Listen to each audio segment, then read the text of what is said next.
You know that feeling, right? You got this presentation, it's packed with great data, solid facts, and you deliver it, and then nothing.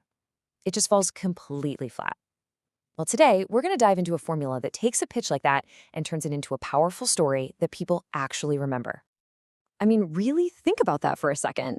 What if every idea you shared, every proposal you made, just stuck in people's minds long after you left the room? That's not some kind of fantasy. It's actually the result of making a fundamental shift in how we communicate.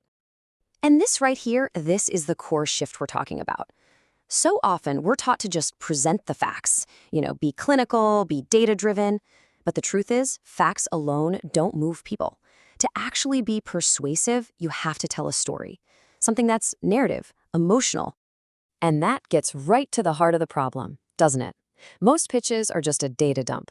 They might be accurate, they might be thorough, but they fail at the most important job of all, making the audience care. And let's be honest, if they don't care, they're not going to act. But there is a solution. It's a really powerful 7-step story arc that's basically the perfect antidote to those boring, forgettable presentations. So here it is, the entire framework at a glance. We're going to walk through every single one of these, from the hook that grabs their attention all the way to the call to action that gets them to commit. This is our roadmap. Okay, first up, the hook. You have literally seconds to earn their attention. So don't start with your name or your company. No, you have to start with drama, a bold question, a shocking fact. It's your one shot to make them lean in and think, okay, what's next? Step 2 is all about making your pitch feel personal. A generic one-size-fits-all pitch is totally forgettable. A tailored pitch connects, because different audiences care about wildly different things. Are you talking to investors? They want to hear about returns. Policymakers, they're all about public impact. You have to speak their language. So once you know who you're talking to, you have to frame the problem in a way that feels urgent to them. I mean, a solution is totally meaningless without a problem to solve, right? You have to paint a picture of the pain and frame it in terms of cost. What are people losing? Is it time, money, or is it maybe an emotional toll? That's what creates the urgency for your solution. Now, we're at the turning point of the entire pitch. This is step 4, and honestly, this is where most people get it completely wrong. And this distinction is absolutely critical. Features inform, but feelings persuade. Saying your app has interactive lesson templates, okay, that's a feature. But saying it helps teachers feel supported and makes students feel excited to learn again, well, that's a feeling, that's the benefit, and that's what people actually buy. Which brings us right to step 5, delivered all through a story. Look, data speaks, but stories are what stick with us. Instead of just saying there's a percentage increase in engagement, tell the story of that one shy student who finally spoke up in class. Because people will always remember that student's smile.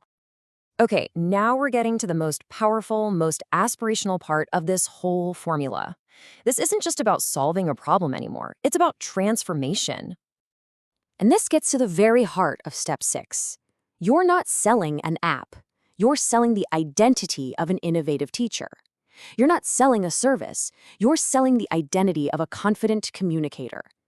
The ultimate goal here is to help your audience imagine a better version of themselves. And finally, after you've taken them on this entire emotional journey, you have to tell them exactly what to do next. Step 7 is your call to action.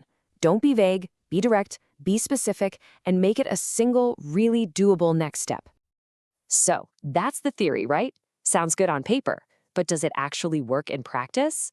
Let's put this formula to the test with a few quick-fire examples. Just look at these hooks. Each one is an irresistible question. It doesn't tell you what the product is. It makes you curious about the feeling it delivers. It immediately makes you want to know more, doesn't it? And here's the whole formula, applied to something as simple as a cup of coffee. Let's just trace the flow. It starts with that intriguing hook. It defines the audience and their problem. Then it sells the feeling, comforted and ready. It tells a little story, it offers a new identity as a morning warrior, and then it ends with a simple, emotional call to action. See how every step just builds perfectly on the last one? Let's just look at that powerful identity step one more time, using the cycling example. The problem is simple. For a lot of people, cycling feels like a chore. But the new identity you're selling, you're an explorer and a freedom seeker. You're not selling the bike, you're selling the adventure. That's the transformation you're offering. So, what's the ultimate takeaway here? It's pretty simple, actually. It's time to shift our whole approach, to stop just selling and start telling powerful stories.